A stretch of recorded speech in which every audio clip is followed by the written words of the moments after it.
Hello students, CBSE ने अपनी official site में एक न्यूज़ दी कि और ये न्यूज़ क्या है कि the central board of secondary education CBSE has clarified that student who studies mathematics standard 041 in class 10th can continue with mathematics 0.41 in class 11. However, those who studies mathematics basic 241 in class 10 can also adapt for applied mathematics in class 11. तो students, ये आपको CBSE board ने दिया हुआ है। इसमें ये कहा गया है कि जो बच्चे 10वीं क्लास में स्टैंडर्ड मैथमेटिक्स जिन बच्चों ने ली है वो तो 11th क्लास में अपनी मैथमेटिक्स ले सकते हैं, परंतु जो बच्चे जिन्होंने बेसिक लिया है वो 11वीं में मैथमेटिक्स तो ले सकते हैं, बट उसकी जगह वो अप्लाइड मैथमेटिक्स ले सकते हैं। ये सीबीएसई ने क्लैरिफाई किया इस बार, क्योंकि पहले क्या था कि जो बच्चा 10th में मैथमेटिक्स स्टैंडर्ड लेता था तो अगली क्लास में उसे केवल मैथ तभी मिलती थी वो स्टैंडर्ड लेता था, बेसिक वाले को नहीं मिलती थी। तो इस बार ये काफ़ी कुछ सुधार आया हुआ है।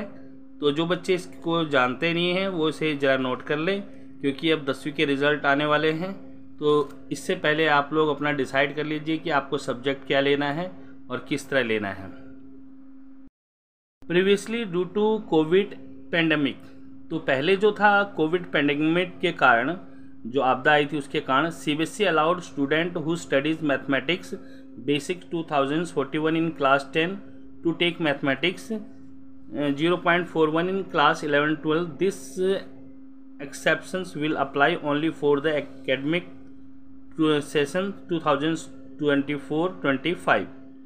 तो पहले ये था जब आपका प्रीवियस ड्यू टू ये जो कोविड पेंडेमिक आया था तो उस दौरान सीबीएसई ने अलाउ किया था जो बच्चे मैथमेटिक्स बेसिक लेते हैं 10वीं क्लास में, केवल वही बच्चे जो है 11वीं और 12वीं में मैथमेटिक्स ले सकते हैं। अब ये 24-25 में ये अब रूल जो है वो थोड़ा सा चेंज हो गया है। तो अब इसमें मैंने आपको बता दिया वो ले सकते हैं मैथमेटिक्स, पर वो मैथमेटिक्स दूसरी तरह से जो है अप्लाइड मैथमेटिक्स ले सकते हैं। और school must ensure that student adopting for mathematics 0.4 in class 11 have the necessary aptitudes and ability, यानी कि स्कूल पर निर्भर करता है या स्कूल उस चीज़ को देखता है कि बच्चों में जो ये 11वीं क्लास में मैथमेटिक्स ले रहे हैं तो उनके अंदर इतनी एबिलिटी है और उनके पास एप्टीट्यूड्स है कि वो मैथमेटिक्स को चला सकें। और एक बात और है, जो बच्चे for the 2024-25 session student must be careful when selecting subject. जो भी बच्चे अब इस समय 2024-25 में अपने जो है कोर्स ले रहे हैं तो उन्हें हमेशा ध्यान रखना चाहिए, ध्यान से अपने सब्जेक्ट को चूज करना चाहिए।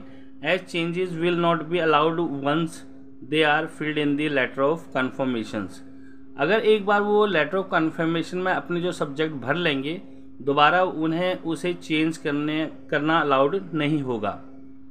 और ये जो है This follows the policy of dated 10 January 2019।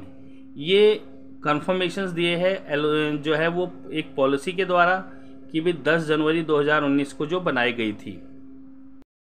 Students are eagerly awaiting the result of the 2023-24 exams for the class 10th and 12th, कि बच्चे जो है बड़ी बेसब्री से इंतज़ार कर रहे हैं 2023-24 के एग्ज़ाम्स का।